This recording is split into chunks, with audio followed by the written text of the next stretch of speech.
Bed. Love. Bed. Bed. Love. Beyond. Beyond. Bed, love, beyond. Bed, love, beyond. Hey, what's going on, everybody? Welcome to Bed Love Beyond, episode 15, I believe. Yeah, Daniel. 15. Yes. Welcome to Bed Love Beyond, a place for the hopeful and the hater in us to discuss sex, love, and whatever's clever with like-minded people like you who are also in limbo with love. Like us. Yes. Welcome. My name is Martini, one of your co-hosts, and I'm Jennifer. the other co-host. Still me. Still me. Yeah, and episode 15 is a special one. Not because it's 15, but we're taking a little turn. I was going to say, it was like our quinceañera. No, it's pretty special because I believe it was the other episode 13, I believe, where Jenn actually sparked this episode by accident. Yeah, me. Because her imagination runs wild. Shh. Don't tell people that. They're going to think I'm a freak. Well, you're the one who freaking came up with it. It's a secret. So, yeah, she wanted to know about, like, furries and things like that because not necessarily we were running out of topics, but she was like, yeah, we want you guys to write us. And she was like, oh, like, yeah, if you don't, we'll talk about furries or whatever. And then I was like, well, I have a furry friend, and then you can listen to episode 13 at the end to see how she freaks out. My mind. Yeah, she lost her shit. So it was pretty funny. So we got one as a special guest. So today's episode is called, okay, a demi, a hetero, and a furry walk into a bar. Let's talk about sexuals. So we have today our furry friend, D. Hi. What up, D? What's going on, man? What's good? How's everything? Things are good. Good. That's what I like to hear. First, before we get into all that good stuff, like we said before, we want you guys to write in. So please visit www.bedlovebeyond.com and also go to our Gmail, bedlovebeyond@gmail.com, to give us any topics or to just say what's up. Also, you can call us at 201-862-8-BED, which is 201-862-8233. We also have a Facebook like page, facebook.com/bedlovebeyond, where we have some articles on there. We post articles on top of there, and we post the articles that we read on the website. On this podcast on the website. Also, you can follow us on Instagram, Twitter, bedlovebeyond official, and bedlovebeyond respectively. And also, thank you for listening to our podcast on Podbean, Pocket Cast, and iTunes, and Stitcher. I was going to say, remember, we're on Stitcher. Yes, we're on Stitcher. I didn't get the memo. But with iTunes, please go rate and review us. We want 5 stars. If we get 5 stars, we move up the list. So please, on iTunes, review and rate. On everything else, subscribe. Okay? Cool. So before we get into the furry stuff, Jenn brought this thing up to me because we if you listen to episode 6, we played a game called The And it's by this company called Skin Deep. And oh yeah, I was like, wait, how did this conversation even start? And Jenn and I had we follow them on Instagram, and Jenn alerted me about this video that she was watching about, they have this series called Blind Date, and which they just literally just put you in the room with the person and they blindfold you and they take off the blindfold, and then you proceed to have the date right then and there and ask each other questions. And one of the questions was, are you a demisexual? And Jenn was like, what the hell is that? So I Googled it. Yes, she Googled it. And I also decided to Google it myself because there's so many gender things going on around. So I was like, okay, let's see what this is about. And I found out what it was. I was like, oh, that's pretty cool. And she was thinking like, wait, I think I'm a demisexual. I was like, I don't know. Why don't you take a test? So I found a test for her. And I think you'd be proud of where I found this test, D. It's from lonerwolf.com. Oh, very nice. Wolf certified, wolf approved. Yes. Yeah, he likes wolves, so. So here's the definition of a demisexual, and then we'll give you our percentages. Do you remember your percentage? Yeah. All right, cool. So, well, I know what I scored. Yeah, that's what I meant. Yeah. So it says, as a demisexual, you only develop feelings of sexual attraction for a person after developing deep emotional or mental connections with them first. This means that you may spontaneously develop feelings of desire or any person in your life of whom you are closely bonded with. Otherwise, it's very rare for you to feel any immediate attraction to a person based on looks or personality. As such, it's very rare for you to feel aroused by pornography or to be manipulated by society's use of sex to sell products. Also, it's very uncommon and perhaps impossible for you to cheat or to feel attracted to many different people in your lifetime. In summary, you must first bond closely with a person to feel sexually attracted to them. You rarely experience love at first sight. You rarely sleep around or cheat in relationships. You are sexually attracted to very few people in your lifetime. Only interested in having sex with people you love. I mean, there's more, but that's the gist of it. I scored a 44%. So I am not a demisexual. Because you a dog. Okay. So glad this is the furry episode. Jen, can you tell our listeners what you scored? 63%. And I said anything over 60 was demisexual. So you are a demisexual. So well, first of all, when you found out the definition of it, how did you feel about that? I liked it. I like what it means. I like the connotation behind it. And I think that, like, maybe back in my heyday when I just didn't give a fuck, I was just like, hey, he's hot. Whatever. Mm-hmm. But I have, like, solidified morals and values now that I didn't when I was, like, 23 in college and drunk. And that happened once. Seriously. Literally, it happened once. So I don't know, like, I like what it means, and I feel like I identify with it because, like, I don't think that even if I saw somebody and he was, like, absolutely, like, the prototype, even if it was Idris Elba, just, hey, what up, Idris?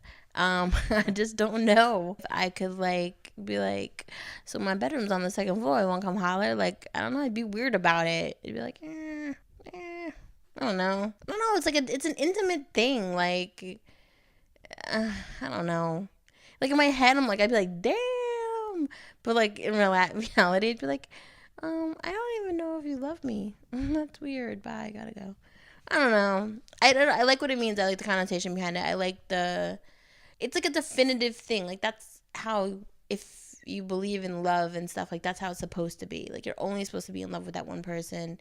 I mean, obviously, some people have many loves in their life, but you're only supposed to be in love with that one person when you're with that one person and only attracted to that one person and not, like, be with somebody and, like, be with 10 other people at the same time. Mm-hmm. Nobody's got time for that. Not me, not them. Mm-hmm. So that part of it I like. I mean, I read the questions and it was like, are you not sexually attracted to strangers? And that's not necessarily true, which is probably why I got a 63. I've seen people on the street that I've been like, what the fuck? Where did you come from? Mm-hmm. Amazing. Mm-hmm. I don't know if I'd sleep with them, but I thought that. So that part of it, like, I don't subscribe to. But the rest of it, it's pretty good to go. I liked it. I mean, I think it's scary to some people. If you tell a guy you're a demisexual, he'd be like, Google, first off. And then he'd be like, nah, she ain't gonna let me hit it. Base. Right. Yeah. But then it's like, good for you, go. Mm-hmm. So, I don't know. I like it. I like it a lot. Yeah, I didn't know what I was gonna get. I'm surprised you're not. I am, yeah. I mean, that's where I was getting at, because, like, I read it and I was like, oh, this kind of sounds like me, but I don't know. And that's why I was glad that I took the test, because some of the questions, I was like, oh yeah, like, that's like totally me. That's totally me. I was like, oh yeah, I'm gonna get like super high on this or whatever, because I do, like, of course, like, if I'm seeing somebody walk down the street, I'm like, damn, I might crack my neck, whatever. But, like, when I am in a relationship, like, I love, you know what I'm saying? Like, I'm all about that person. If I like somebody, I really, really like them, and I want to, like, do, like, everything for them and support them, whatever, love them, all that stuff. So, I mean, I wasn't, like, shocked, but I was surprised that I got a 44. I was just like, oh, that's kind of low, because, like, the spectrum is, like, 60 to 66, right? Oh, yeah, something like that, yeah. So it's just like, oh, man, I was like, okay, shit. I ain't shit. So I was like, all right. But D, are furries demisexual? Oh God. Some of them. Or that's not really how that works. No. Well, are you one? What would you consider yourself?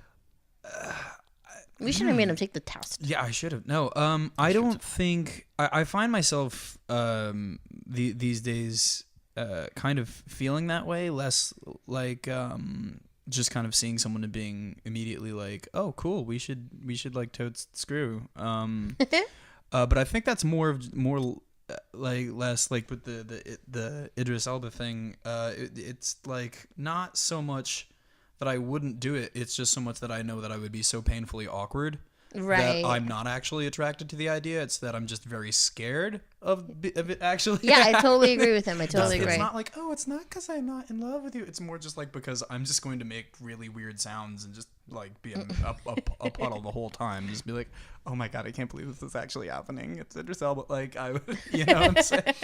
Right. But no. So it's not the romance thing, but I think it's weird. It's tough. It's kind of a I think a lot of people can identify with it. That's why I'm glad that the cutoff is at like 60, because I think a lot of people can jive with so much of that definition. Like, yeah, I don't really want to, screw someone that I just met, because like I'm not in college and drunk and like let's YOLO, let's do it.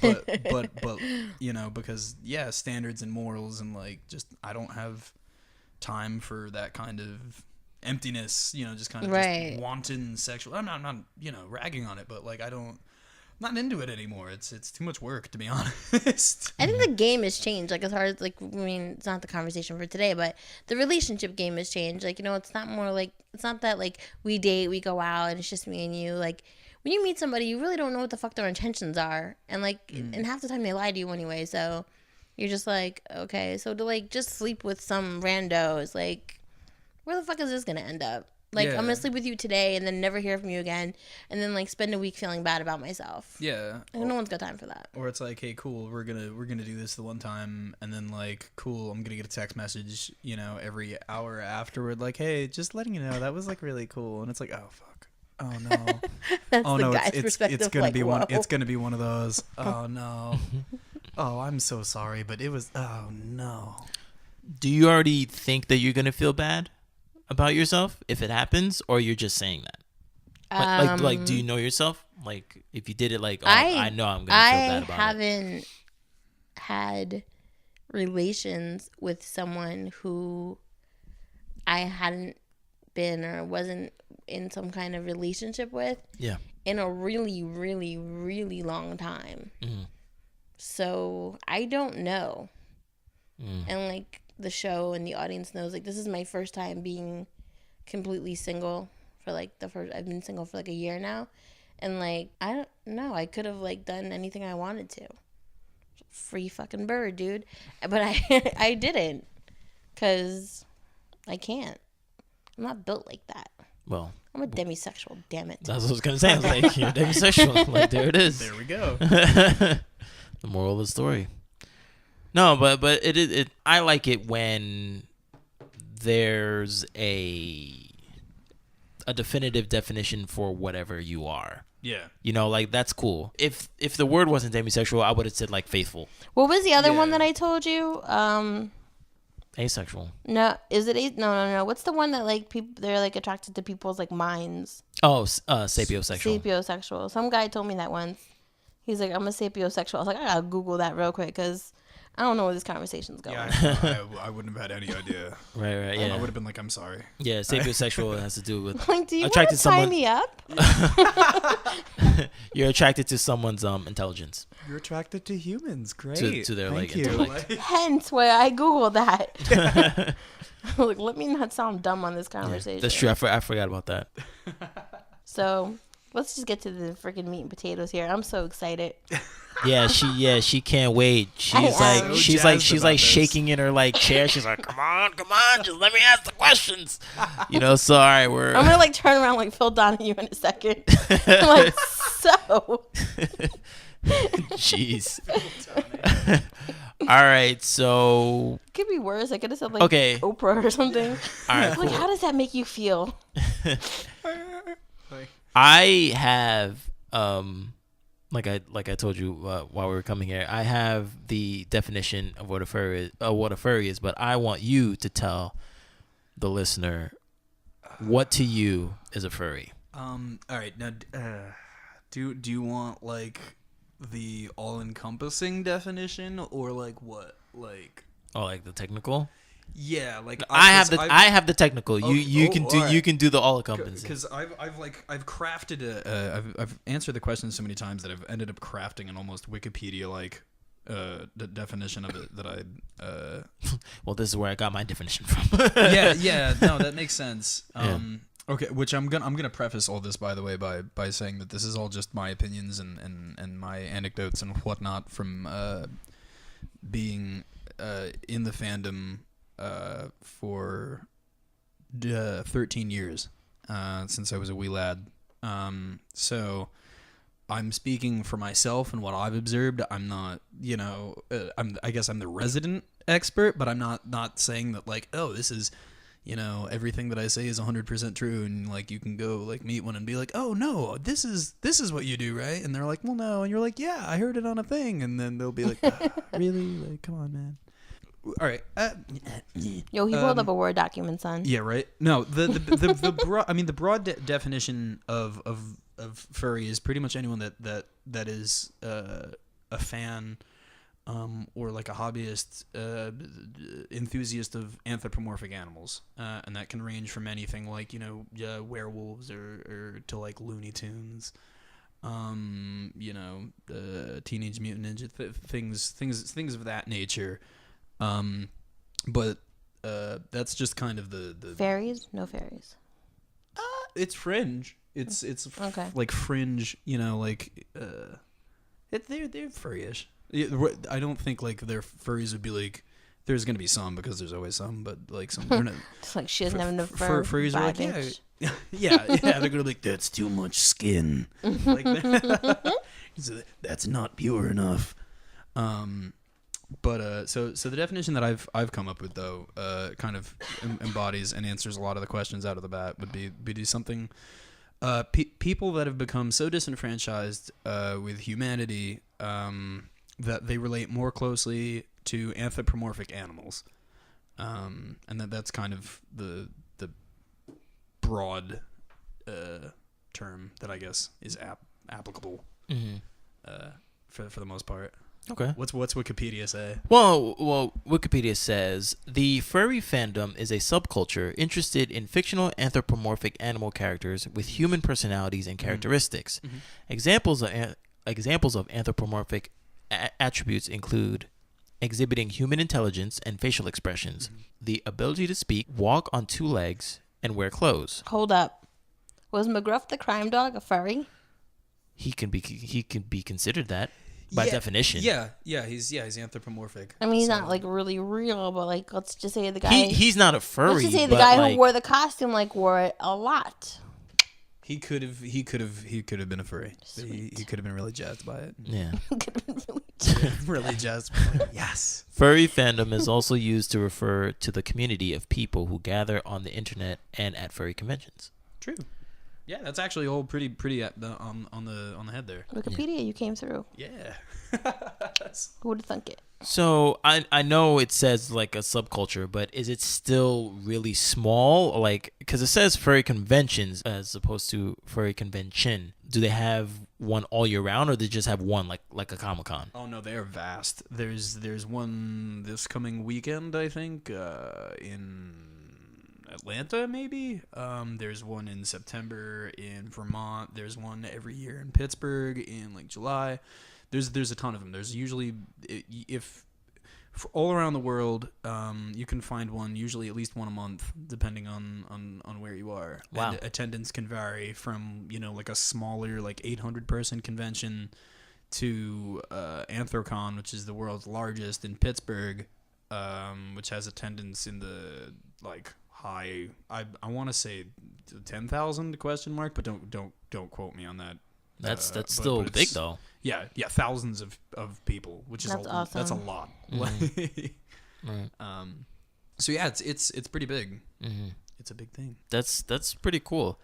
Well, I want you to answer this first before I go Okay. into it I'm just more. like sitting here waiting. But like, what sort of people go to these conventions? Like, are there all walks of life? Nerds. Yeah. Okay. Yeah, furries really run the gamut of everything, every race, every gender, every nationality. They had like 23 countries represented at the last Anthrocon. So like I was drinking at a bar with this dude from the Netherlands, who like built his own fursuit and like flew out here like by himself and just like hung out with people and like yeah, there's people from everywhere, all ages. Conventions tend to limit registration. Like you have to be accompanied by an adult if you're under 18 or whatever, so on. But like yeah, I mean there's people well into their 50s that come to the conventions that are furries. And yeah, and it's every possible interest. One of the I got into being a mechanic, as a hobby because I met somebody who's a car enthusiast through the furry fandom, and like a bunch of them. And so like now we'll hang out and we'll race cars and work on cars and stuff. And it actually like not furry things don't actually even end up coming up at all, but it just happens that that's also something that we do on certain weekends. We'll be like, oh cool, I'll see you at the convention. But yeah, I mean everyone from DJs to artists, costume makers. Wait, is Deadmau5 a furry? Probably not. Probably not. Right. I'd like to hope so. Maybe, you never know. Maybe I'd, he's just like not ready to like talk about it. Yeah. Let it go, Deadmau5. Tell everyone. It's cool. We accept you. Yeah. No, because I was reading this thing, and one more thing, and then Jenn can unleash the hounds. But, I see what you did there. Call myself. No, but I saw like the breakdown of the people that go there, and I found this very interesting. So this is from the International Anthropomorphic Research Project. Yep. And a team of social scientists from various disciplines have been collecting data on the furry fandom using numerous methodologies. Whoa, that's not how you say that word. The continued research has provided a variety of results. Furries belong to a multitude of fandoms. 21% of furries consider themselves to be a brony. 44% consider themselves to be anime fans. But only 11% consider themselves to be sports fans. Yeah. I'm not surprised. Surprised. The average adult furry, minors are excluded in this research for ethical reasons, is between 23 and 27 years of age. Good. With more than 75% of adult furries reporting being 25 years of age or younger. Oh, right. And 88% of adult furries being under the age of 30. It's interesting. On average, furries begin identifying themselves at the age of 16 or 17 and begin actively participating in the fandom at the age of 17 through 19. 78 to 85% of furries self-identify as male, and nearly 2% of furries identify as transgender. 83 to 90% of furries self-identify as white, and a small minority of furries self-identify as Asian, 2 to 4%, Black, 2 to 3%, and Hispanic, 3%. So my question is, when did you discover that you were a furry? Probably about. I pinned the date at when I was 13. I don't have like a specific like anniversary date or something. He's like, on that fateful day, I put the costume on and it was on. The day I first put on the mask. No, but it actually, my timeline as a furry is apparently pretty normal. I first kind of found the fandom when I was like 13, after like Google imaging something that I saw at the Joann's Fabrics or something. I saw there like a Michael's. I saw a poster of like this like woman and wolves, and it was like a Boris Vallejo painting or something, like this like Viking looking. And I was like, oh, that's so cool. And so I like went to Google it, and I saw like an anthropomorphic wolf, and I was like, oh, that's really cool. What is that? And so I had dial-up at the time, which really wasn't conducive to doing anything productively on the internet. So I just kind of found out what, furries were for a couple years before I actually started, joining forums and stuff. And probably when I was like, 15, 16, I started, participating in forums and doing stuff on there. And then I didn't actually start going to conventions until I was probably like 19 or 20. And then even then, I was still... I didn't have a whole lot of, really, furry friends. I didn't, because not a whole lot of my high school friends, they were just they were accepting. They were like, yeah, right on, man. But they were kind of like, yeah, that's cool, man. You do you, bro. Like, yeah, right. That's your thing. I'm like, hey, you guys want to go to a furry convention? They're like, yeah, man. Like, no, it's cool. Have fun though. Like, right. Cool. But yeah, and then it was probably about a year or 2 years ago that I ended up kind of hooking up with my group of local furries, my local wildlife, and they now I have just a large network of furs that I communicate with. But yeah, it's 10 years in the making. But I know your favorite like animal is like the wolf. Okay. Do certain animals elicit certain aspects of somebody? Like, do people gravitate towards certain animals? You know what I mean? Like, does somebody go to like a fox, or like, does somebody go to like a frog? You know what I'm saying? And then like, or it. Yeah. Well, it's funny because people take it all in varying shades of seriousness. There are people that are like really like, I'm a lifestyle furry.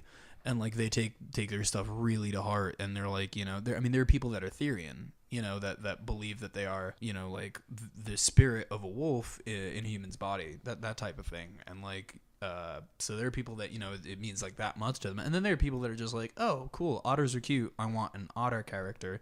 And then they make an otter character, and it runs as shallow as that. But it's funny because everyone kind of has like a main character that they usually, not everyone, but most people have a main that they kind of represent themselves as predominantly. But they vary a lot. But there's a lot of similar things that stick out. Most of the rabbits that I know share a very similar body type and are kind of shy.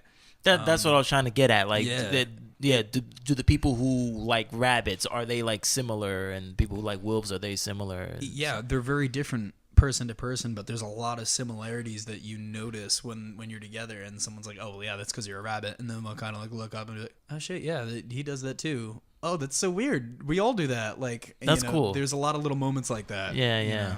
There's a really fun stereotype in the furry fandom that all foxes are gay men, which is a lot of fun to poke fun at, especially when you have straight male friends that are foxes, and you just give them as much hell as you can when you're just like, well, of course you would because you're a fox. I'm like, I'm not gay. Like, stop, like oh, come on, dude. I just fuck, Yeah. So it's fun. It's fun, but yeah, there's a lot of surprisingly a lot of characteristics bleed through that you're kind of like, yeah, that guy looks like he'd probably be a dragon, and then you go over and it's like, hey, my name is Draco, and you're like, called it. I'm like so quiet because I'm like intently listening. It's just vibrating. No, I was just gonna say, I'm never this quiet. All right, Jen, let them have it. Like, go ahead. I don't know. Go in. Hold on, I'm really. Oh my god, we're destroying everything. I'm breaking equipment. We can't have nice things. This is why we can't have nice things. That's my favorite saying. Okay, so. Hello. Hi. Good evening. I just want to tell the audience that I've already seen the furry costume. It's fucking awesome. He's like G'd out and he combed it. It was really cool. And you explained to me why you combed it. Yeah. Well, yeah, because so fursuits are a thing that you get in the fandom that don't make a lot of sense to people that aren't part of the fandom, and they require a lot of maintenance, and there's a lot of people that don't. I don't want to say a lot, but people will not maintain their suits sometimes, and you can tell because they'll start to look kind of ratty. And you've all had stuffed animals as children, and you know what they look like by the time that your parents like wrest them from your white knuckled grip, and you're like no, and they're like no, it's time to put this bear away because it smells like a dead thing, and you're like, but I'm not ready. That so that's what people look like when they don't take care of their suits. So if my fursuit's been in a bag all day or whatever, it will look like I literally just woke up in it. So just give it a. So let's brushing. All right. So you're like in your mid-20s, right? Yeah. You have a regular 9 to 5. A couple, yeah. I do. So you have like a regular job, like you're not like. Yeah, I did that. I do that thing. Okay, that work thing. They make money. I make money. So, like, do you do this every weekend with the furry stuff? Like, there's like, oh, let me just break out this wolf and let's party in the town, hit the bars. I don't. Like I said, I mean, there's people that are a lot more active with that kind of stuff. Actually, a lot of places, especially in the New York metro area, a lot of places are kind of strict about costumes and stuff. So a lot of places won't actually let you wear fursuits and stuff indoors because it's a mask. And 9/11 ruined that. Yeah, I mean that among other things, but yeah, everyone's, and we always kind of I understand it. I'm not like, oh, that's bullshit, but like it is kind of silly. And it's like, do you understand? I can't see anything in this costume. If I was gonna rob you, it would just be comical. Like you'd just have to stand directly in front of me, and I wouldn't be able to see you. Like, it's like, dude, where'd he go? Where'd he go? Did he get the same? Like, you can't.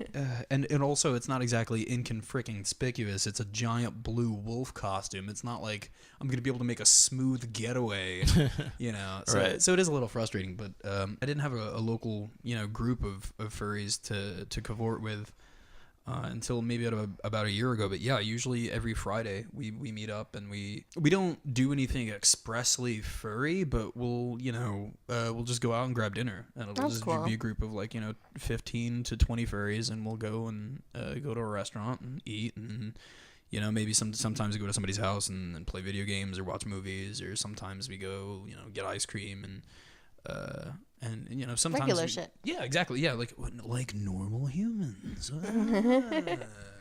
Do your parents know you're a furry? Yeah, I gave up on that. When I told my mom when I was in high school, and she reacted to that about as positively as if I was to tell her that I was like going to actively pursue AIDS. Like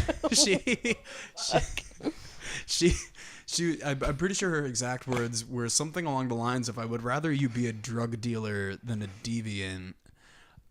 So that didn't really go over well. So I kind of, shoved all of this stuff into the, I went into hiding, for a couple years, but. Out of sight, out of mind. Yeah. But so it's kind of one of those things that I'm like, well, yeah, for fuck's sake, I'm an adult now. Like and I'm, I have obviously illustrated that I'm a responsible enough adult that I can have, 2 cars and manage my life, that I'm not like a kid that's just, wasting money. Yeah, you didn't understand me like wolves do. Like, so yeah. And so now they know. It's kind of cute. Yeah. Like I've stopped. My mom, they don't understand it, but they think it's cool. They're like, oh, all right. And I think what it was is the costume. Because I built my costume. Yeah, you were saying that you made it yourself. Yeah, and it's really awesome. It's very detailed. Thank you very much. So I brought that to my house once, and I just gave up, and I showed because my mom said like, where were you this weekend? Because I just told her I was like, I'm going to Pittsburgh, and she never asked why or whatever. And then I come back, and she was kind of like she knew why I was there or whatever, and I was kind of like, do you want to see my costume? She's like, do I? And I was like, I think so. And so I showed it to her, and she's like, where did you get this? And I was like, I made it. And she was like, bullshit. And then she like started touching it. She's like, wow, you built this? And she was more impressed that I did that. And that was like the point where she was like, all right, maybe this isn't as like crazy and weird as I think it is. That's like maybe awesome. this is. And so yeah, my my girlfriend, who's a furry, came over for Christmas. That was my next question. Yeah. But I had her bring her fursuit, and we took like a cool. picture in front of the tree, and like my mom was taking a picture, my dad came in, my sister came in, and they all took pictures of us in front of the Christmas tree in our fursuits, which was cool. That is really awesome. So, like, have you always just dated furries, or is it kind of just like, you know, people who are like into like a certain thing, like Martini, like you're into like video games and comic stuff?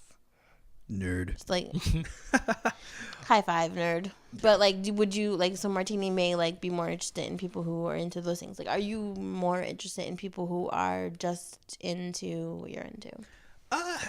I'm as a person, I'm pretty open minded with most of the with most things. Furries as a rule tend to be really open minded as just a subculture, because it's kind of, You have to be.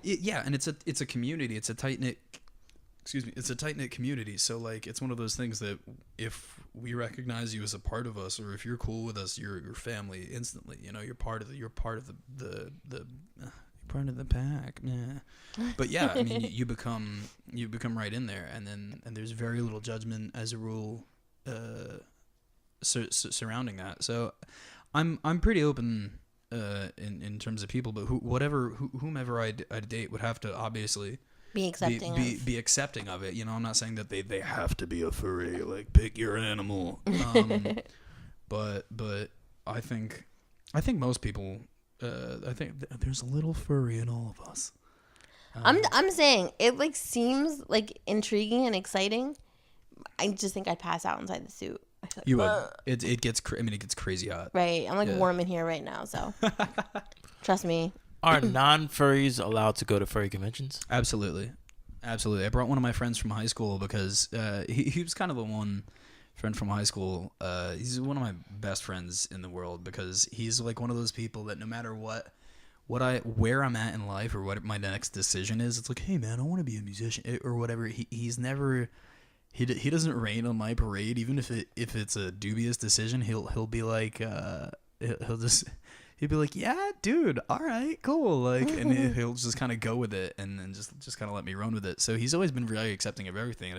And I explained about, a couple of anecdotes from conventions and whatnot. And he's like, dude, these sound like a lot of fun. I'm like, dude, you should come. And he's like, fuck it, you know what, I'm going to. And so he came to a convention. That's cool. Yeah, we took him out for a weekend, and he was like, dude, that was the best weekend of my life, hands down. It's the most fun I've ever had. That's how I ended up at Comic-Con. Yeah. There's a lot of similarities. I'm dressing up next year. Do it. I am. I already know what I'm gonna wear. I'm not telling you guys. Sorry. That's cool. So when I was like having these conversations with my friends, I was like, we're gonna have a furry on the podcast. I was like so excited. Like, Andrew's almost coming to my house. Oh my god. So they were like, do they have sex in the costumes? I was like, I don't know. I'm gonna ask. So D. The question. Let's just jump right to it.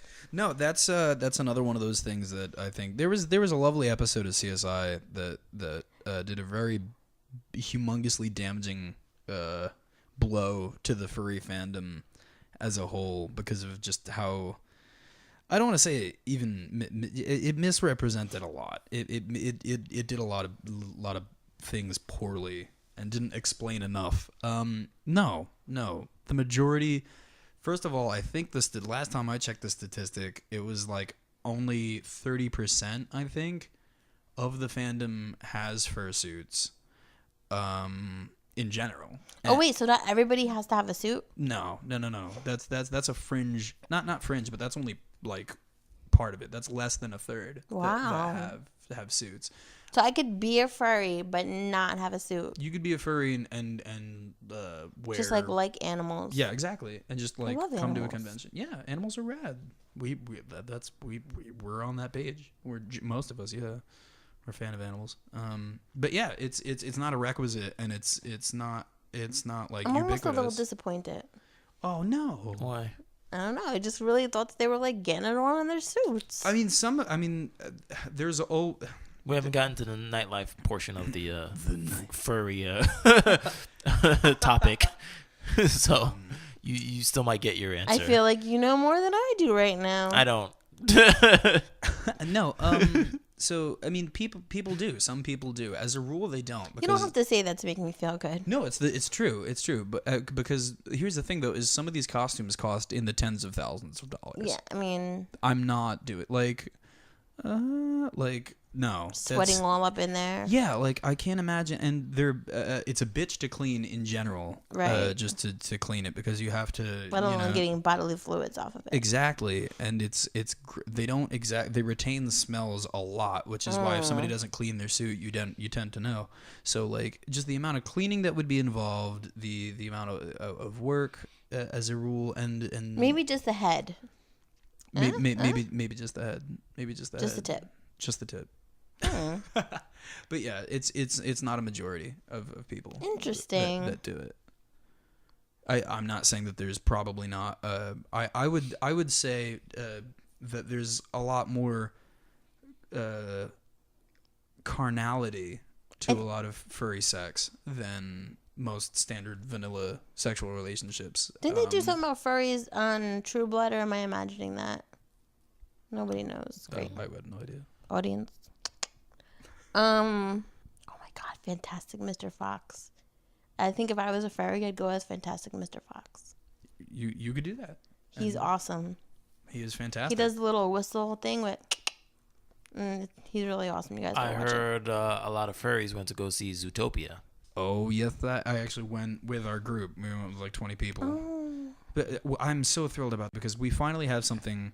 Because like when people are like, "What is a furry?" and we're like, "Oh, well, like if you're in, like Bugs Bunny or Looney Tunes," and people are like, "Yeah, they're weird. I don't find them funny." And I'm like, "Fuck, like, how am I supposed to relate to?" And then Disney comes out with Zootopia, and I'm like, "Oh, finally something like actually anthropomorphic that's like current and relevant that I can point to. That's like." Normal, like I mean, The Lion King was for anthropomorphic because they talked, but they were still. But they didn't stand on 2 feet though. Yeah, but they were still they were still sentient. Well, yeah, right. But they were more human feral. emotions and all stuff. Yeah, exactly. Right. It's not quite the same because then they're like, well, why is your character like wearing like a shirt? Like no one wore shirts in. I mean, Pumbaa dressed in drag, but that's another topic. Right. But yeah, so this is Zootopia. Literally is a prime example of what a lot of our humor is like, and what a lot of our interactions and a lot of our art and things of that nature, lean towards. Is that a lot of the humor is very on the line, and a lot of like. Like bunny jokes and stuff like that. That's what we do. We'll be like, yeah, well, no, you can't do that because you're a rabbit. You're a prey animal. Sorry. And then they're like, oh, come on, like, or like, we'll be at a buffet or something, and I'll cut in line, and I'm like, sorry, wolf, priority, and they're like, fuck you, shit like that. So yeah, Zootopia was a big thing with furries, very very much. That's really cool. So I know. Well, we've been discussing, and you've been giving us great answers about like furry fandom and what furries are and stuff like that. And for the most part, it does seem pretty tame. So I was wondering, why does like the furry fandom and furry community always get a bad rap intertwine with like sex and stuff like that? Why is it so like carnal and things like, and like, or like creepy, or like some people might think, oh, whoa, furry, what, like you like fucking dogs or some shit, you know what I'm saying? So it's like, I'm not gonna lie, I used to think it was creepy because I didn't know. Yeah. I went to what's that thing upstate New York that they have, Renaissance Fair? Yeah. And I saw 2 wolves kissing. They were like doing the nose thing, and I was like, there's fucking furries here, dude. Those were probably my friends, actually. Really? Yeah, because I have a picture somewhere on my computer. One was like white, and then I don't know what the other color was. You have to show me because I'm pretty sure I know. And them. I was like, holy shit, there's fucking furries at the Renaissance Fair, dude. We are legion. They were like nuzzling, and it was cute, but I was like, there's kids here, dude. Yeah. So I didn't know. I was very ignorant. Yeah. So it's actually what I think. So I think, and this comes from my basic theory of furries in general. I think that the reason the furry fandom exists is because I think it's a response to being different at a young age. I think that it's a response to I know a lot of furries that are victims of trauma or abuse, and I don't think it needs to be that fucking serious. But I know a lot of furries that have, you know, at a younger age felt like they were outcasts or felt, like I said, disenfranchised with just society or humanity. And for my generation specifically, a lot of us turned to television and video games. Spyro the Dragon, Crash Bandicoot, Teenage Mutant Ninja Turtles, Samurai Pizza Cats. Yes. Looney Tunes. Samurai Pizza Cats. Biker Mice from Mars, Thundercats. Yes. And the list goes on and on. Shirt Tales? Conquer Gex, Street Sharks, Shark Tales, yeah. Shirt Tales. Yeah. That was maybe before your time. But no, it's... I believe I showed you Shirt Tales before. Yeah, I think so. With Bogey the monkey. Vaguely familiar. Wow. That's fine. But no. It's a good show. But yeah, you know, and so that's kind of who I think we turn to, and I think for furries and for people like that it's easier to relate to when people are dicks to you at a young age. You kind of start to I think, I don't know, you start to not trust people. And so when you anthropomorphize an animal, animals are symbolic from, you know, Aesop's fable, everything. Animals are used as symbols from a young age in our lives to symbolize things. Wolves are, you know, courageous and loyal, you know. Cats are graceful but dangerous, you know. And that's all they show on like Nick Jr. and all that stuff, like to kids like 2 or 3 years old. Like they're all like Peppa Pig and all that stuff. They're all animals. Like, and I always wondered what's the connotation for that. Like, why do we use animals to? Yeah, well, and that's I think more of a deeper psychological thing that I haven't actually fully explored, but from what I've observed is that's kind of what I think steers so much of us towards animals, because they don't look like the people or the things that, you know, they don't remind. They're not part of society in a way. We can feel comfortable, you know, looking at these and relating to and identifying with these animals because they're not the society that has either shunned us or that we don't relate to or feel like we're part of. And so what that does is that builds this community around that kind of being an outcast in a way. And you get a group of outcasts together and the bonds form like blood. You know what I'm saying? It becomes this, you know, this safe haven for anyone that feels different. And so what that does is that fundamental unity, I think, raises the fundamental level of trust. You know, I've been to countless furry cons, and I mean, I'm comfortable leaving like my bag out and like going and talking to someone, and I don't have to worry about someone stealing my camera, or, you know, theft is really low. Quick anecdote: I was actually at a convention in Pittsburgh, and I'd taken off. I had a pair of wrist cuffs on, you know, it was like fur, and I'd taken them off to eat a sandwich, and I walked away, and I was like 15 minutes later, I realized that I left them there, and I ran back, and there was a kid sitting there like holding them, and I was like, dude, those are my cuffs. And he's like, oh my god, thank you, I'm so glad that you came, because like my friends and I were on our way to this panel, but like I saw that they were here, and I didn't want to bring them to Lost and Found in case, you know, you came back for them. So I waited, and I was like, dude, like, fuck, you just like ditched your friends to wait with my shit in case I came back. Like, you could have just went to the Lost. And he's like, no, but like, I would have been, if it was me, I would have freaked out. And I'm like, dude, I probably would. Thank you so much.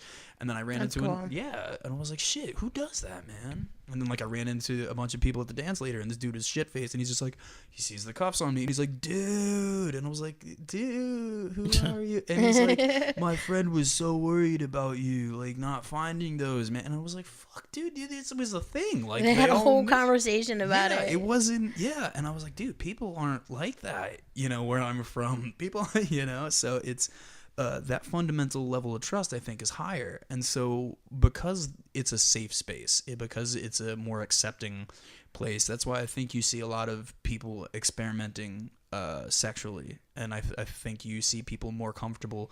There's a lot of people that are bi and pansexual in general, not because I think the fandom attracts more of them than you know, something else, but I think it seems like a safe space, like a safe environment, yeah, you know, where you can kind of just be who you are, and you know, everyone there is the same as you, so yeah, there's no judgment, there's none of that. That's kind of cool. I can understand why you'd want to be part of something like that. Yeah, and you're free to explore it, because you don't have to worry about feeling judged by anything. If you know what I'm saying, and especially also with trans with transgender issues and people, and you don't have to worry about being like oh, actually I use they pronouns or whatever. It's a pretty easy leap for me to be like, oh, cool, that person wants to be called they, when I'm talking to a 6 foot tall guy whose name is like Fluffy, and being like, hey, Fluffy, you're a dragon. Cool. You know what I'm saying? Like, it's a lot easier for me to make this connection when we have these internet handles that we go by and stuff, that it's a lot mentally easier, and because it's a safe space, it's like, oh, cool, that's what you are. I'm not going to judge you. But in relation to sex, since sex as a rule, I think for a lot of people requires some degree of trust, because the level is higher of trust in the fandom, because we are all so much more likely to trust each other, that you see sex get talked about more. So it's not an issue of furries being perverts any more so than the average bear. Lol. Any more than the average person. It's an issue of us being more open and accepting and willing to talk about it, that it comes up as much as it normally does, but people don't express it the way that we, we express it more, we talk about it more, and it happens more because we trust each other a lot more, so it's more likely for it to happen. I think you're recruiting Martini. Oh, Teeny, you look cute, like a little bear or something. Okay, so damn, that's a no. Is furry sex hotter than regular sex? You can't. Yes. No. Or you can't quantify it like that. That's weird. That's a tough question, because it's like what part of the sex makes it furry? I feel like you can answer if you want. I just don't feel like, with the way he just described everything, like, I don't feel like he'd be able to answer that. You can, if you can, by all means. Like, because it's like he just described, like, what his normal is. And it's like, in that circle, that's like his normal. So, yeah, like, that's like him saying, like, do you think you have better sex because you're, like, butt naked? I'm not saying they would wear their costumes, but let's say they did. Right. We just found out that they don't because dry cleaning bill is expensive. But, like, you know what I'm saying? Like, would you say that regular sex, I don't know, like sex that you have, not like vanilla sex and kinky sex, right? Like if you ask somebody who does like freaking S&M, and that's like the shit that they're into, like if their sex is better than sex that everyday people have, they're gonna always say that it's better because it's their sex. It's tough to quantify that. I mean, for people like us who haven't done it, in your head, if you're open to those things, you're like, that's got to be fucking awesome. Right. But yeah. Because you're inhibited and you're already just don't give two fucks. So you're like, let's do this. Page 58 in the Karma Sutra book. That's really what it is. I think in most of the sexual encounters that I've had in the furry fandom, it has just been because it's already like a no judgment space that like when I'm having sex with someone that I meet that's outside the fandom that I don't know or whatever, I'm a lot more nervous and a lot more like than somebody that's in the fandom, because it's kind of like I already know, you know what I'm saying? We already kind of know where we're coming from. We know that neither of us are really going to be like, whoa, wait, you're into anal? Like, you know what I'm saying? It's like, it's not going to come up because of how open-minded everyone tends to be. So I know I'm way more likely to be like, hey, you want to try this? And them to be like, oh, I'm not really into that. And you to be like, all right, cool. And it not being weird, as opposed to like in a normal situation where you're, the normal people, I think, have a tendency to be more reticent or more like, that's weird, I don't want to know. Like, do you believe he fucking asked me to do? What? Yeah. You want to put that where? It doesn't fit. Yeah. We'll make it fit. I don't know. So, I feel like there was more questions in my head when I like sat down and I was like cycling through the questions. Told you to write them down. I was busy today, Martini. Have you ever gone out in public like to do regular errands in your furry costume? Visibility in fursuits is generally pretty terrible. So often you'll go out in public with a handler, which is somebody that can see and like kind of make sure you don't run into things. Right. And also manage people for you because kids tend to love or hate fursuits because they're either like, fuck no, what is that? Or they're kind of like, that looks like a 5'8" tall teddy bear. Yay! I'm all about this life, and then just lose their shit and be really into it, and that's cute. It's a lot of fun. Oh, that's cool. Like walking around the mall. Yeah, or oh something. yeah, exactly, and just having just kids like run over and like high five the daylights out of you. Have you ever had any like instances where like authorities or like maybe even just I don't know anyone like normal typical people like kind of gave you shit for it? Yeah, like you know, at Zootopia we went to the premiere and a couple of us brought our fursuits with us, and you know, we wore it around in the mall and security came and like, hey, you can't wear that, and I'm like, we're in a group of like 16 people and like 4 of us have suits, 4 of us have costumes, we'll give you our IDs, and they're like, yeah, it's like security, we can't have people in it counts as a mask, we can't have you wearing a mask, but like we still put it on and took pictures and then just took them off, and you know, like can I wear the feet though? Oh yeah, no, I'll do that a lot. Like I'll wear, you know, just parts of it and get all of the looks. But it's one of those things that I think because I used to wear a tail at school every now and then in high school, and that was kind of different. That was more of a kind of provocative. That's kind of a lot of the attitude I think of young furs. In the fandom is they find this fandom and they get so righteously indignant and defensive of it. That they do just as much damage as the trolls that are that hate on it, because they're the ones that are like, oh no, you don't understand, you're being judgmental, and it's just troll food and it's just bad, and you're just like, you just gotta let people do what they fine. But you know, yeah, I wore a tail to school, and it wasn't like because I was like, oh, I want to be a wolf. It was because it was like I was a furry, and I kind of wanted, in my heart, in my head, I was like, I'm hoping that someone else in the school is like, that kid's wearing a tail, maybe he's a furry, and he's gonna come up to me and be like, yo, you're a fur? Like, you know, and like I'd make a friend like that. But it was really also just to kind of provoke people into giving me shit, so I could be like, oh, don't judge me, fuck. You know, so I'd have something, but the reality was, and like I walked past a group of, you know, like these thug kids, and they were kind of like, yo man, why are you wearing a tail? And I was like, because I want to. And they were like, yo, respect. And I was like, wait, really? That's how this conversation goes? Like, and in real life, that's ends up how it, you know, that's how awesome, it goes. huh? Like we be wearing costumes in public, and someone will be like, you guys wearing the costume? And we're just like, it's Friday. And they're like, fair enough. I'm going home and watching the news. It's cooler than my Friday. Have fun. Like, you know. Salutations, young man. Young animal thing. That's so cool. It's exciting. I don't know. It's fun. It's a lot of fun. So do you think there's gonna come like an age where you're like, time to put the suit away?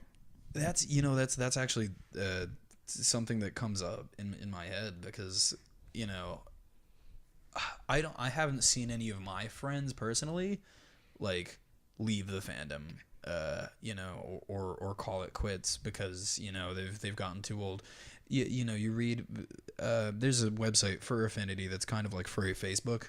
And so you know, you follow people and you comment and stuff like that, and you see people making journal entries that are you know, bi-weekly, that are like, oh, I'm leaving the fandom, I can't deal with this, and whatever reasons, and then like you're like, all right, cool, because like 2 months later they're like, yeah, so like I commissioned this thing, I'm back, and like, you know, it's good to be back, and or they'll just like not mention that they were gone and just resume internet posting and stuff, and you're like, didn't you leave?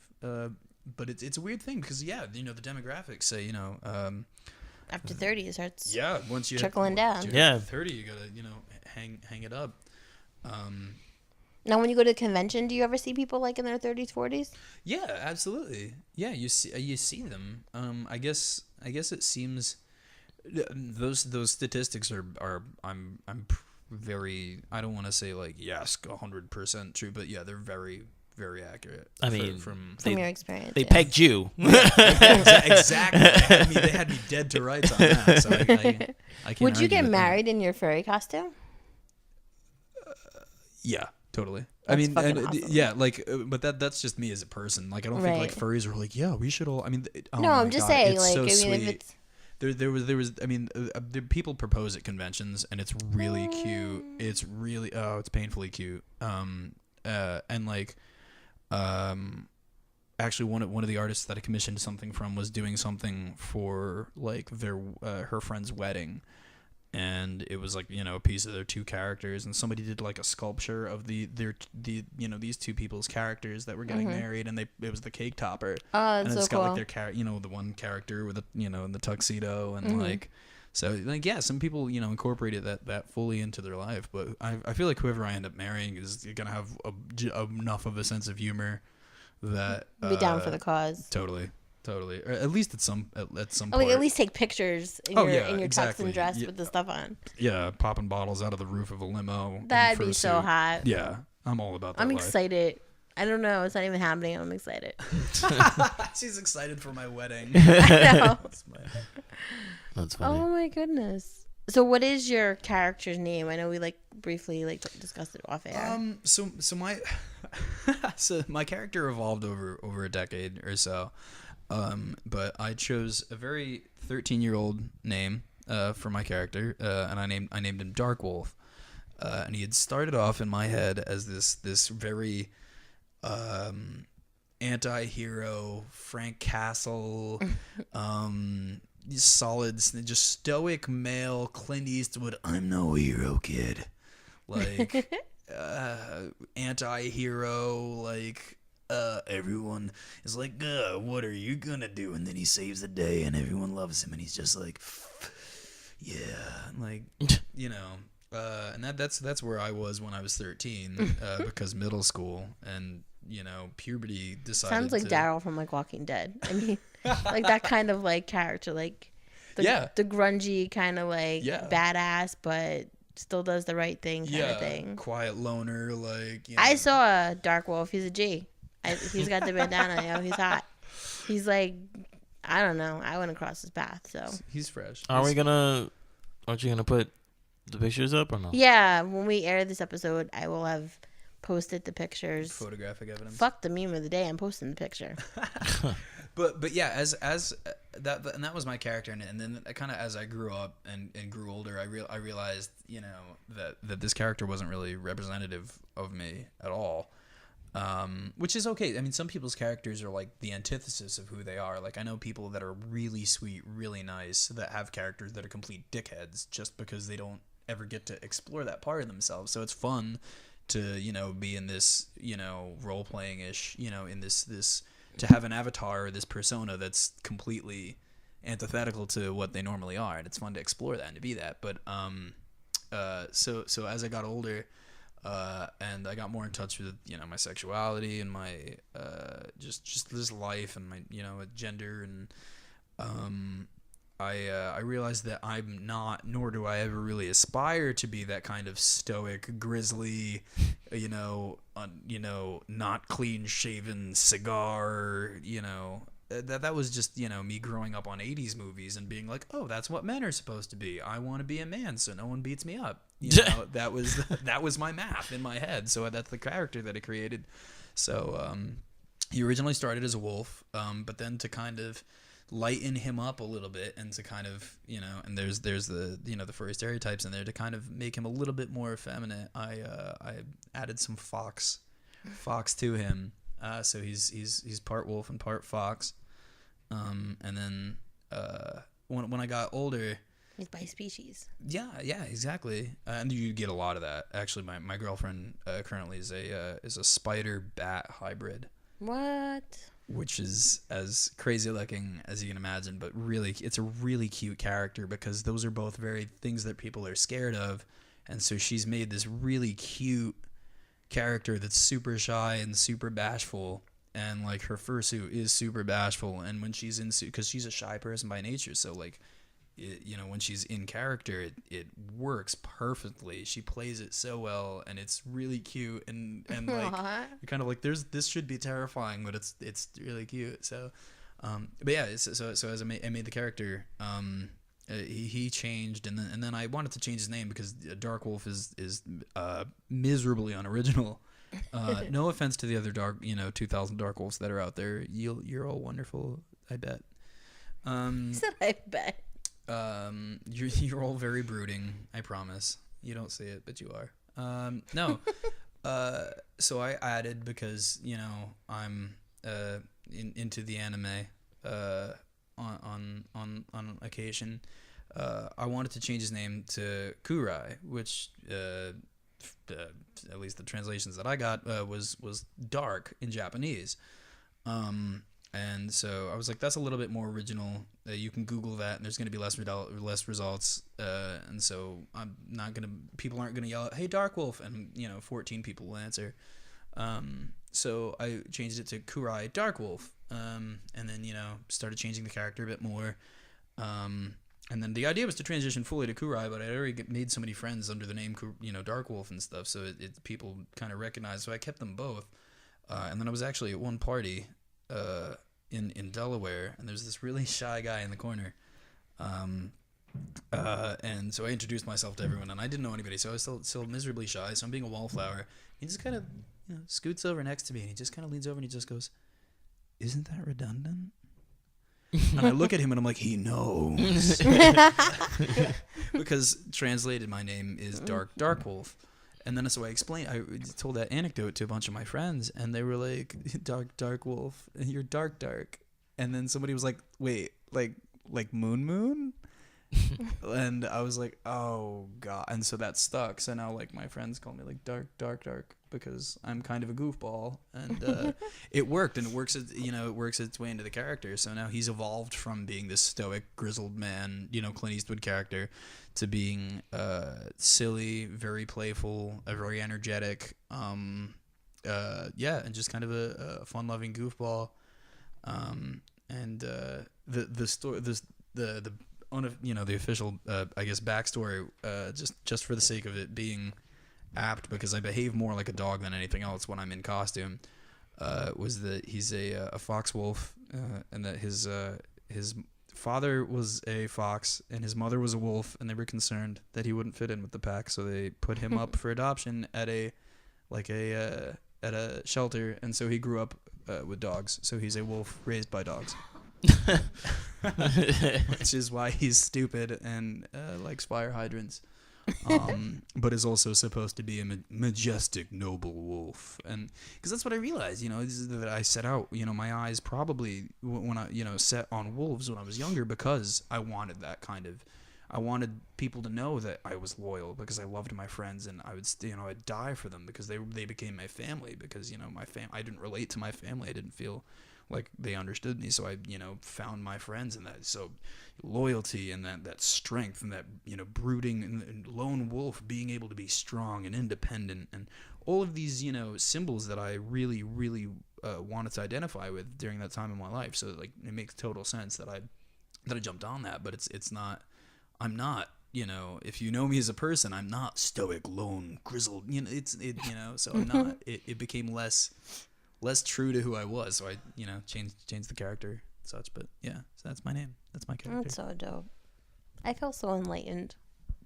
Are you enlightened, Martini? I am, but this episode was more for you. I am. I mean, I don't know. I'm already past the demographic to like join the pack. But you're more than welcome to come hang out with us. I mean, I'd be interested in like chilling. I mean, it just seems cool. I don't know. I just like the idea of it, and it's like, I feel like now when we're like in our mid to late 30s, god damn it. Don't shake your head at me. You're right behind me.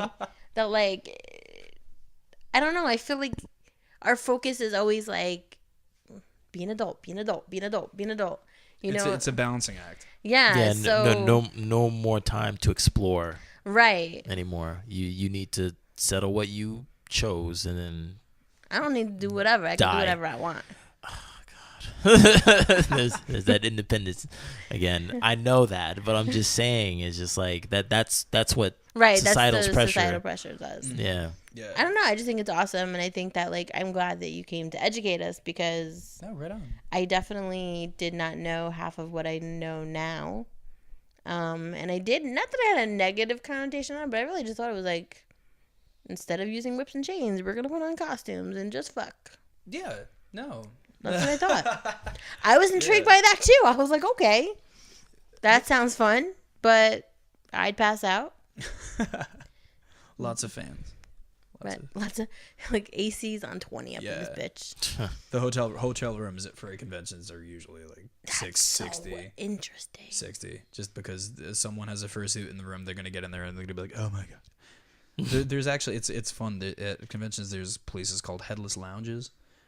Which are like small rooms that they'll like they'll quarantine off for specifically for fursuiters, and they'll just have tons of water and all of these fans and stuff and the AC cranked, and then because I wonder if you can get those like little fans for inside your suit. Dude, there are 600. Some of these people have such elaborate costumes that their heads have fans built into them. Oh wow! They have cooling vests that cycle liquid through them like a fan for like. What do you think is like the most anyone ever spent on one of these costumes? I think the record is like. And are they called costumes? We call them fursuits. Okay. So they'll be like, I don't wanna suiting or fursuiter. Okay. But yeah, the costume is a comfortable word that I like using with people that aren't familiar with it because it's less alien to them, and they are costumes. But yeah, I think the rumors and whatnot, the most I've ever heard was like 35,000. Damn. Which is that's a Ford. Like that's a Focus. Like Christ. Jeez. That's more than the car that I priced today. That's crazy. That's more than I think that's probably more than I'm worth as a person. I think, like, if someone were to buy my life, they would be like, get that down to 30. Come on. Like, you know me. Come on. Well. Do you have any other questions, Martini? I don't know what our time's looking like. I know we just kind of... No, we're good. I don't necessarily have any questions. Is there anything that you would want people to know? Yes, please. That if you think is important. If we didn't cover anything yet, what do you want people to take away from the furry experience? That no, it's not all about sex, which is usually the first question that people. It's not all about sex, but we're very open about it as a rule. Furries are generally really good people. They're generally kind and accepting, and like if you approach them kindly, they'll respond kindly. Like we're in the wedding pictures of I think Miss New Jersey's sister or something. There is had a wedding at the same hotel as the convention. We had the bride and groom up in a room. We had the parents, the bride's parents, up in a room. They were wearing fursuit heads. We were all pouring shots at somebody stood on a table in the lobby with all of us, and some dude just like held up a shot glass, and it's just like, hey, my buddy just got married, and the whole place just lit up. Yeah, everyone just started drinking. We party really hard, and we're really friendly and open. It's not, it's just basically it's not as insidious and yes, creepy. It's not that at all. And like I think fursuiting gets misunderstood a lot. I think a lot of people are like, so what, like you like to like go and like, so you think you're like a dog or something? It's like, it's not. In a lot of ways, it's not like that. It's it's the hunt dressed, and he who makes a beast out of himself gets rid of the pain of being a man. Like you said, I'm right there that I'm in this, pressure to be like, okay, cool. So like, no, seriously, what are you going to do for the rest of your life? And it's like, Jesus, I don't know. Like, shit. That's a loaded question. And so amidst all of the, the mortgages and car payments and 9-to-5s and boss and all these big daunting, life things, that for 3 or 4 days every couple of months, you get to strap on a costume and be a dog, and like there's a lot to be admired there, in the sense that, you know, animals have to worry about eating, sleeping, and fucking, and that's pretty much it. And so that simplicity, I think, that kind of regression, I think, can be very healthy if used as such, if done, you know, on occasion, and indulged in consciously and awarely, you know, with awareness that's kind of what you're doing. And that's where I've gotten to it, and that's why I haven't given it up yet, because it's, you know, I'm not clinging on to it. It's not like I, you know, and that's what I said, you know, I think there's a little bit of furry in all of us, is because I think all of us can relate to that in a lot of ways, that like, you know, I would like to just have a couple days where all I had to worry about was just existing, you know, and and I didn't have to worry I can go down to the lobby barefoot in pajama pants or in a kigu and just like hang out with my friends and drink Fireball and talk about video games and not have to, and, you know, and do stuff like that, and to just be able to find a place, and even on the internet, but like to be able to find a place in public, and, you know, in a gathering of people, to the extent that you can let all of your walls down. You don't have to, hello, hi, hey, how are you? Yeah, nice to meet you. Oh, so what's your degree? Oh, that's great. Oh, great. That's fantastic. So yeah, I'm working at this company, and none of the, yeah, no, it's just kind of like, hey, cool. So like, what's up, man? Yeah, cool. You're a fox? Oh, right on. Hey, yeah, I just got that. You know what I'm saying? It's so much. It feels great. It's great. It's a healthy thing in a lot of ways, I think, and I think that people don't see it as such because it's so taboo. Yeah, it's so taboo, and I think that openness scares the shit out of a lot of people. They're like, oh man, I would never talk. I feel like this was like on like My Strange Obsession or something once. Oh yeah, one of my friends was supposed to be on that. One of my friends, and then I don't know if it was that one specifically, because I don't want to, you know, mudsling anything, but they were supposed to be on a show that was intended to be about furries, and the writers were like, hey, cool, so we want you to be more we want you to like dump your boyfriend over this, or like we want you to be way more dramatic about this. And all they want to focus on was like, yeah, do you guys wear leashes when you fuck, like, and they really just wanted to get the juicy bits out there. And, you know, it's the same thing like you'll see on Dr. Phil and stuff, you know, the episodes where they'll have furries on. And actually, the last episode that I did see that they had furries on, there was actually pretty decent representation, because they had somebody, and their mom had a huge problem with it, because they're like, listen, you're not paying rent, and she's spending all this money on, you know, costumes and stuff. And Dr. Phil's like, I don't care if you want to be a dog or whatever you want to do, but you need to do it in your own home. And everyone's like, yeah, you tell him, Phil. Yeah, baby. And I'm like, yeah, he's got an accurate point. Like, if your parents don't want you to do it in their house, so you kind of fucked. You know what I'm saying? And she was like 19. It wasn't like she was like 14. And they're like, get on the street and make money. Like, you know, it was you know, a surprise. It was a normal situation, and it was the same thing. She wasn't like obsessed with it. She's like, yeah, I think I'm a wolf and I eat raw meat, like, to the point where it's unhealthy. But yeah, just keep an open mind. Next time you see a furry, you can go up to them and you can talk to them. Just don't be a dick. Don't be a pussy. This is there you go. This is my rules for life. That's awesome. Cool. Did you have a meme of the day or not? I'm not even doing it now. Wow, this is this is not our first meme of the day. This is the first meme of the day that we don't have one since we started. No, it. I have That's one. crazy. I have one. I'm just but not you just doing like it F now. it. You just like F it. No, because like I picked it before I was educated. Now I'm educated and I'm not doing it. Oh, that's the other thing is I think she took a stance. I like that. I like that. I think younger furries are much more sensitive about it, because it's much closer to home. It's much more sanguine. It's much more, you know, close to their heart. That, you know, this is their safe haven. Don't you talk shit about furries. You know, where when you get older, you stop feeling guilty about the shit that you're into. You're just kind of like, yeah, I'm into that.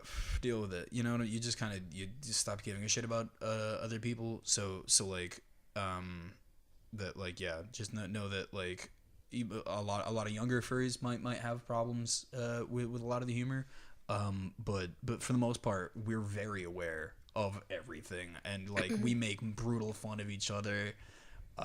We call each other fur fags all the time, which was the big. I remember being like 15 and seeing somebody write like fucking fur fags in the comments of a YouTube section and feeling so hurt and being like, they don't know, like fuck them, and being like really worked up over it. And now I'm like, yeah, pretty much. Like, you know what I'm saying? Like now it changes where it's kind of like yeah, I get it. It's weird to you. Is there like an originator of furries? The godfather of furries? I don't know. I feel like this is the plot for like the next what is it, National Treasure? Nicolas Cage hunting for furries. From what I know of furry lore is that like, well, the word furry actually same thing. This is what I've picked up in my knowledge over the years. I could be completely wrong, and if I am, I'm sorry. Don't kill me. But it was like it was like a bastardization of the word funny, of like so like the comic section of a newspaper, like the funnies, but they had animals. They were with anthropomorphic animals, so people called them the furries. Cool. And so like the furries became a thing, and then like the first furry convention was like something in like the 70s or whatever, out in California, and it was like 5 dudes in a basement that were like, hey, I like these comics, or like I like these things. And then like it grew and grew and grew and grew, and then when the internet hit, it exploded because you could communicate with people, and it was a lot easier, you could represent yourself as this online avatar. So I have no idea what this person, and that's the other weird thing, like you have no idea who these people are in real life. And so them, which is scary, and I think the parent on that Dr. Phil episode said that she's like, she has no idea who she's talking to, and I'm like, yeah, that is very scary, but it's the same thing. Like, as a rule, you always be careful online, obviously. Listen, kids, always be careful online, okay? But yeah, like, when the internet hit, it exploded, and people could communicate from all around the world, and they realized, hey, there's a lot more of us out there, like, holy shit. And then things kind of took off, and yeah, boom, fur. Awesome sauce. Cool. Well, D, thank you very, very much. Thank you. Oh, not a problem. Thank you guys for having me. For a great episode. Jennifer is smiling from ear to ear. I'll sleep like a baby. Oh man, no, but thanks a lot. Seriously. No, awesome. Thank you for having me. It was totally rad. You guys are pretty neat. Thanks. We try. So if you want to like write to us again, maybe you have questions that we missed that you want to ask D. Just email us at bedlovebeyond@gmail.com or give us a call, 201-862-8233. All right. That is our show. Thank you very much, D, again. Thank you. Stopping by. You're awesome.